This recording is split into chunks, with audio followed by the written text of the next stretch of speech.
Assalamualaikum warahmatullahi taala wabarakatuh. Innal hamdalillah nahmaduhu nasta'inuhu nastaghfiruh wa na'udzu billahi min syururi anfusina wa min sayyiati a'malina may yahdihillahu fala mudilla lahu wa may yudlil fala hadiya lahu. Wassalatu wassalamu ala sayyidina Muhammadin wa ala alihi wa sahbihi ajma'in. Alhamdulillah, kita manjatkan syukur kepada Allah Taala pada tengah hari ini dan bersama-sama kita berada di Masjid Jami'ah Soleh untuk meneruskan aktiviti kita. Semoga usaha-usaha kita yang baik insya-Allah diterima oleh Allah Taala. Dengan kita melaksanakan solat 5 waktu yang telah diperintahkan oleh Allah SWT. Solat adalah tiang agama. Bagi siapa yang mendirikannya, maka dia telah mendirikan agamanya. Dan barang siapa yang meninggalkannya, maka sungguhnya dia telah meroboh atau meruntuhkan agama. Begitu penting sekali sembahyang dalam kita menegakkannya. Maka dari itu marilah sama-sama kita menjaganya insya-Allah sewaktu hidup kita di dunia ini. Kerana apa? Kerana Allah sendiri telah menegaskan dalam Al-Quran, a'udzubillahi minasyaitonirrajim, bismillahirrahmanirrahim, innas salata tanha 'anil fahsya'i wal munkar wa la dzikrullahi akbar wallahu ya'lamu ma tasna'un. Allah menegaskan apa? Sesungguhnya solat itu dapat mencegah daripada fahsya, kejahatan dan juga kemungkaran. Dan hendaklah kamu mengasihi Allah Taala, sungguhnya Allah mengetahui apa yang kamu kerjakan. Inilah salah satu kepentingan sembahyang yang kita kerjakan. Mudah-mudahan dengan sembahyang yang kita kerjakan ini, dia dapat mencegah perkara yang dilarang oleh Allah. Bila suatu perkara yang hendak kita lakukan ia bercanggah dengan apa yang Allah larang, maka dengan solat yang kita kerjakan, ia akan menjadi perisai. Ia akan menjadi perisai untuk tidak kita melakukannya. Ataupun sekurang-kurangnya sembahyang yang kita dirikan tadi memberi kesan dalam kehidupan kita. Itulah keutamaan dan juga kekuatan sembahyang yang kita kerjakan di mana saja kita berada. Lagi-lagi kalau kita dapat datang ke masjid, kerana apa? Masjid adalah rumah Allah, di mana rumah Allah apabila kita datang ini bermakna kita ini adalah menjadi tetamu Allah.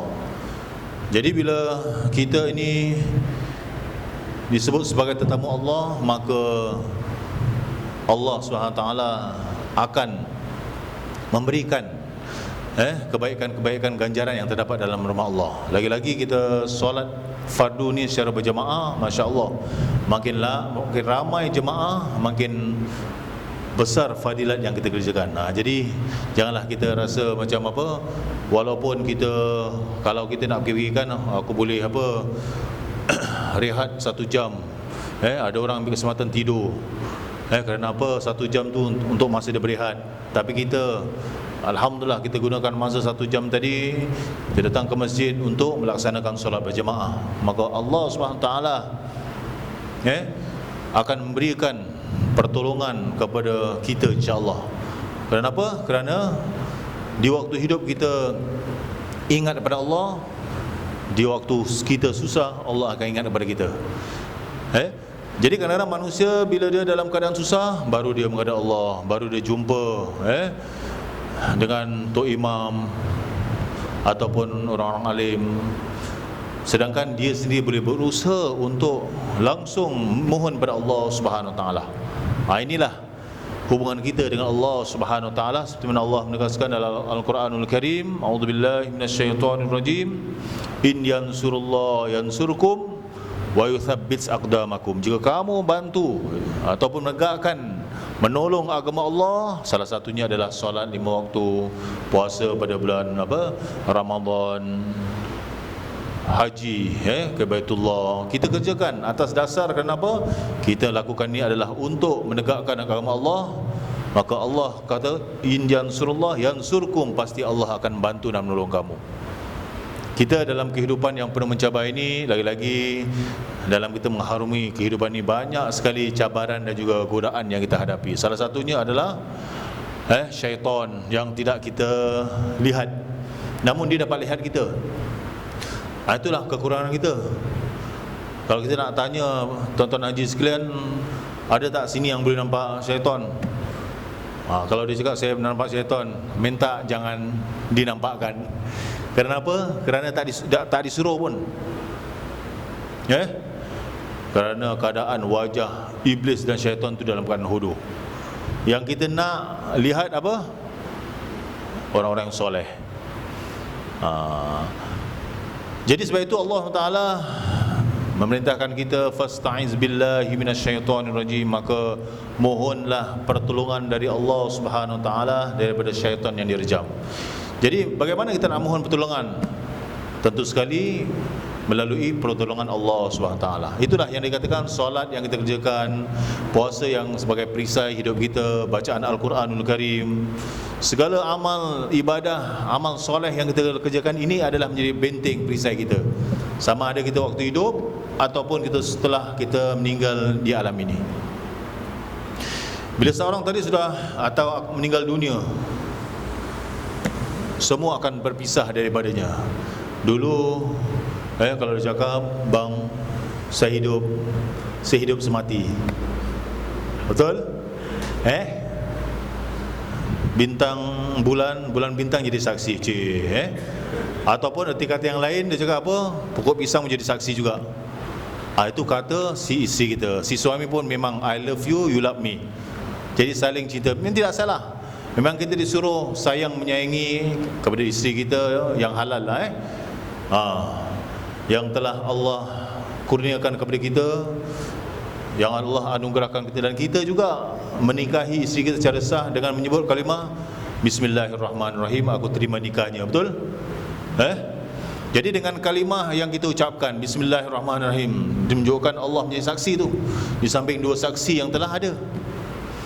Jadi sewaktu kita mengangkat akad tadi, mengatakan aku terima nikah tadi, akad nikah tadi, disitulah tanggungjawab kita melaksanakan apa yang telah diwajibkan oleh Allah ke atas diri kita dan juga kepada anak dan isteri kita. Namun bila kita kembali kepada Allah SWT, isteri yang dulu, bang, dulu kita berjanji kan, bintang bulan jadi saksi, betul? Pokok pisang jadi saksi dan sebagainya. Namun bila kita disemadikan, satu hari sajalah. Kalau saya nak tanya berapa tahun awak dah kahwin, saya dah kahwin dah 20 tahun, awak dah 30 tahun. Kalau berapa tahun? 50 tahun. Satu hari sajalah bila kita ni sudah menjadi mayat, si kita nak tidur sebelah kita, takut tamu, takut dia bangun balik. Tapi apa yang penting, itu kesetiaan kita kepada suami isteri tadi. Nak tak nak pun duduk sebelah baca Yasin, wal Quranil Hakim dan sebagainya. Tapi bila kita kembali kepada Allah Taala, tadi anak dan isteri berada di rumah kita. Bila saat diangkat ke mana? Tak kecuali saya lah, bukan saya cakap untuk Tuan Haji, saya pun sama juga. Bila kita diusung di dalam keranda, baik jenazah ini, mayat ni baik. Siapa yang cakap baik tu? Sebenarnya ahli keluarga kita yang cakap baik. Kalau diorang tak mengatakan baik, tak mungkin kita ni termasuk orang yang baik. Dan yang kedua adalah jiran tetangga kita. Bagaimana kita melayani jiran kita, walaupun sebelah tu si Acong, yang sebelah tu si Putu Sami, di sebelah kita tu orang Islam. Kalau dia menyaksikan yang kita ni baik, insya-Allah baiklah kita. Jadi tak boleh cakap baik, asyik baik je, tapi ada hutang $20 belum settle. Ada hutang 200 tak settle. Itu belum bayar lagi. Maksudnya apa? Jiran tetangga kita dan keluarga kita lah yang menyaksikan kita ni seorang yang baik akhlaknya, pribadinya dan juga tingkah lakunya. Dari sudut pertuturan kita, perbuatan kita, amanah yang kita jalankan dan sebagainya. Dan seterusnya bila seorang tadi diusung ke perkuburan tadi nak disemadikan ataupun nak ditanamkan, maka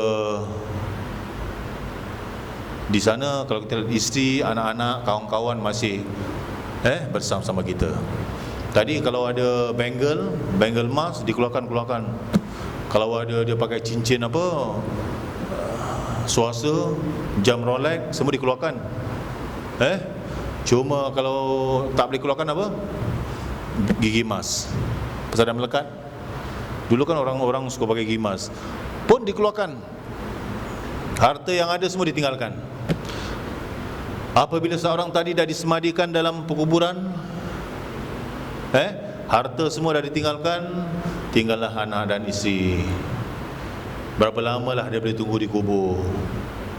Sampai saat tengok matahari pun dah terbenam, cuaca pun dah mula gelap, bang, saya minta izin dulu. Minta izin terus dia pulang meninggalkan. Tak kiralah sama ada dia seorang suami, seorang isteri, seorang anak, cucunya dan sebagainya akan meninggalkan dia. Jadi dia berada keseorangan di dalam kuburan. Siapakah sanggup menemani dia sewaktu dia berada di kuburan, yang ketika itu didatangi oleh dua malaikat Munkar dan Nakir. Saat ketika itulah orang ataupun kawan yang menjadi sahabatnya adalah amal soleh dia. Engkau jangan bimbang, engkau telah melaksanakan tuntutan kau, yakni sembahyang 5 waktu, aku akan membela engkau. Puasa pula berkata, engkau jangan bimbang, aku juga adalah temanmu. Amal-amal sedekah, amal-amal jariah yang lain, don't worry. Speaking pula aku akan menjadi teman karib engkau sehingga dibangkitkan. Minha khalaqnakum, daripada kuburan ini. Jadi sebab itu kita minta pada Allah Ta'ala, kubur yang kita berada atau setiap seorang berada itu, Rasulullah mengatakan akan menjadi taman daripada taman-taman syurga. Apabila seorang tadi meninggalkan sembahyang satu fardu dengan sengaja, maka dia akan dihempitkan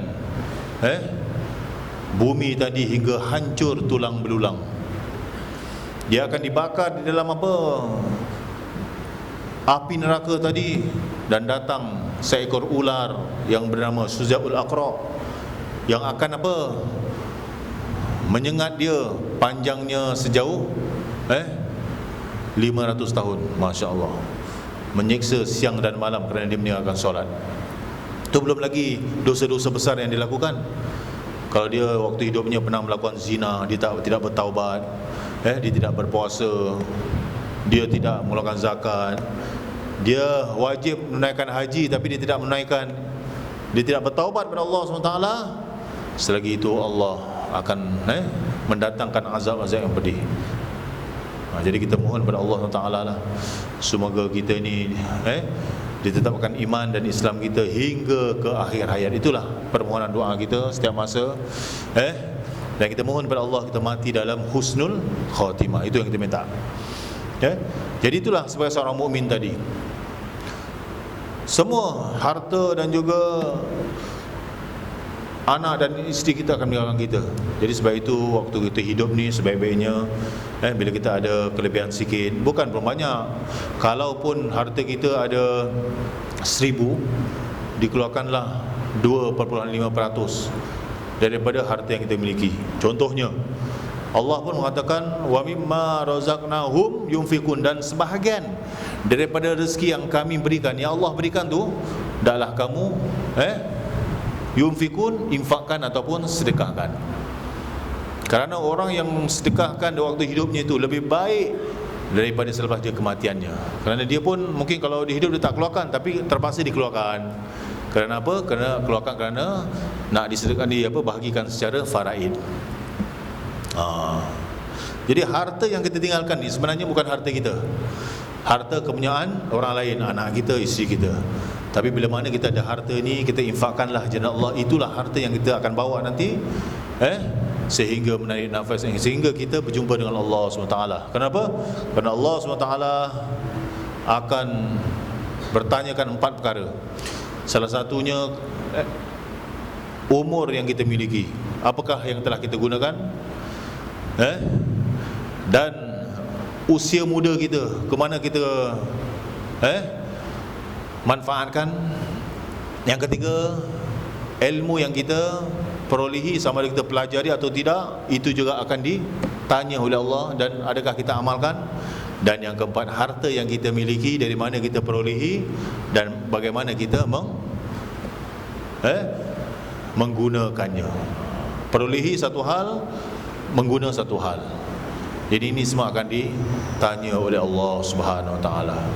Jadi kita sebagai orang-orang mukmin, insya-Allah dengan kita melakukan amal soleh yang mengikut daya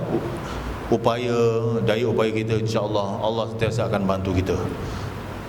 Saat ketika manusia itu tenggelam di lautan peluh, menantikan saat dihisab oleh Allah. Tapi orang yang menjaga solat 5 waktu tadi, dia akan dapat menyeberangi Siratul Mustaqim seperti kilat menyambar.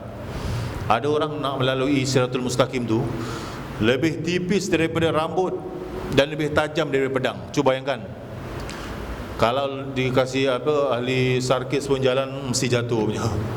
Pasal sirat ataupun laluan yang nak dilalui itu begitu tipis sekali.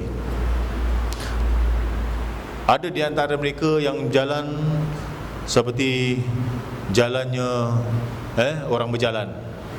Di bawah terdapat malaikat Zabaniyah yang mencucuk orang yang akan melalui Siratul Mustaqim tadi. Perjalanannya sejauh 500 tahun perjalanannya. Satu hari di akhirat menyamai dengan 1000 tahun di dunia. Cuba bayangkan, Masya Allah. Jadi usia kita ni nak bandingkan usia akhirat tak ada turut bandingnya. Sebab itulah Allah Subhanahu Taala memberikan kebaikan, ganjaran orang yang datang ke masjid, pahalanya begitu besar sekali. Kalau nak kita kata orang tu nak ukur tara lah, di akhirat tak ada kata orang tu, tak ada turut bandingnya. Nah, inilah usia umat Nabi Muhammad sallallahu alaihi wasallam. Ada orang melalui Siratul Mustaqim tu seperti apa? Naik kuda. Itu ikut amalan masing-masing. Tapi ada orang melalui Siratul Mustaqim tu seperti kilat menyambar, zoom sampai ke syurga. Masya Allah. Inilah orang-orang yang menjaga sembahyangnya, sama orang dia ada hubungan yang baik. Dia tidak ada hasad dengki, tidak mengata orang, tidak suka memperlekakan orang. Hubungan kita dengan manusia tadi, dengan Allah juga kita jaga. Masya Allah. Ini semua orang akan mendapat terus masuk ke dalam syurga dan tidak dihisap oleh Allah Subhanahu Taala. Ada juga orang seperti merangkak. Ini amalan orang-orang yang hidup di dunia ini, dia mengabaikan perintah Allah. Merangkak, tak sampai-sampai pun. Berapa lama, berapa jauh perjalanan yang dah dilalui, begitu lama sekali. Jadi mudah-mudahan perjalanan kita menuju ke dalam syurga begitu cepat. Kerana apa? Kita sudah beres dengan urusan-urusan kita di dunia.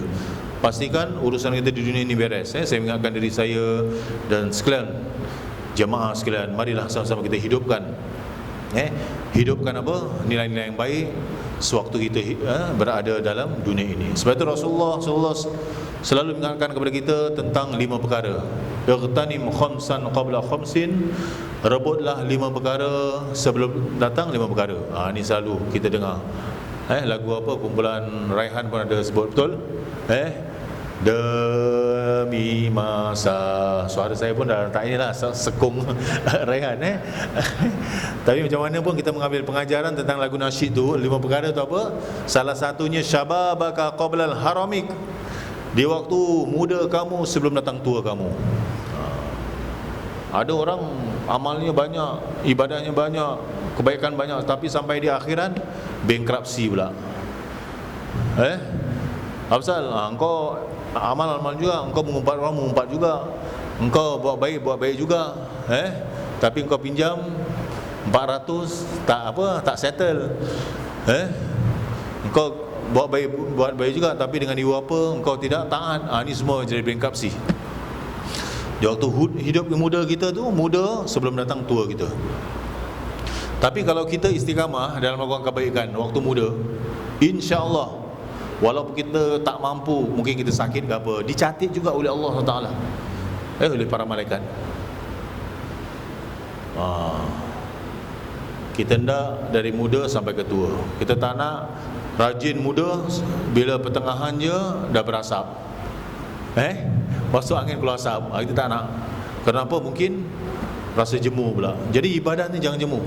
Pasal apa? Apa yang kita lakukan, apa yang kita buat, semua untuk diri kita, bukan untuk Allah SWT.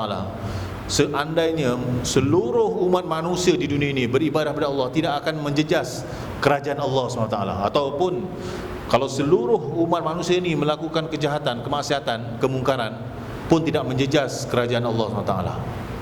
Jadi apa yang kita kerjakan akan dinilai dan diberi pahala oleh Allah Ta'ala. Jadi kadang-kadang kalau kita lihat tu, kita cakap tentang kemungkaran ni di mana-mana. Kadang di masjid pun ada juga. Sebab itulah ada ulama mengatakan kalau di masjid ni dia punya yang datang ni apa tahu? Apa? General. Syaitannya datang bukan Lance Corporal. Lebih tinggi lagi. Dia nak goda, contohnya lah Pak Bilal. Pak Bilal dia kena aja masuk mana? Macam mana caranya? Caranya dia goda, kau tengok ni. Si Dini ni baca tak betul dah, saling antara satu sama lain cerca-mercerca. Dalam masjid. Baru-baru ni kita dapat bila kita buka tabung masjid, kita nampak apa tahu? Orang cuba nak pancing duit. Bukan satu, tempat dekat makam pun ada juga orang yang nak ambil duit. Ini berlaku. Bukan di masjid sini lah, ada masjid lain. Tapi di sini ada juga. Bila kita buka ada ruler pembaris dengan dia punya pelekat. Masya Allah. Ini pun berlaku juga di masjid. Jadi mereka, kalau mereka punya keimanan, sebab itu Allah SWT mengatakan bila seorang tadi melakukan zina, ketika dia melakukan zina tadi, imannya dicabut oleh Allah Ta'ala. Tak ada iman ke dalam dirinya. Bila seorang tadi nak melakukan meminum arak, dia tidak akan minum arak kalau ada iman. Kalau dia minum arak, bermakna imannya akan tercabut pada dirinya. Dia tidak akan mencuri. Kalau dia mempunyai iman dalam dirinya, dia tidak akan mencuri. Tapi bila dia mencuri tadi, imannya sudah tercabut dari dirinya. Samalah dengan kita punya Pak Habib juga. Siapa yang dah jumpa handphonenya, harap kembalikan.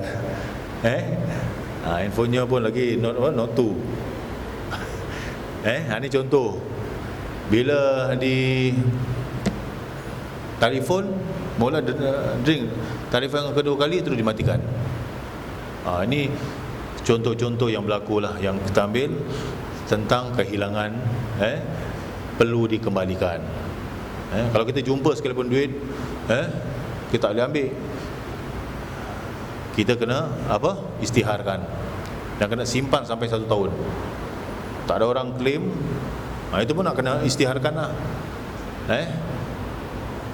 Istiharkan, kalau tak ada orang claim baru dilelong. Apa je? Jangan terus masuk tabung. Sekali saya hilang duit berapa? 20 dolar. Tak, saya jumpa dah masuk tabung. Tak boleh. Kita kalau jumpa duit, kita kena kembali serahkan kepada masjid lah, ataupun kalau di luar serahkan kepada polis.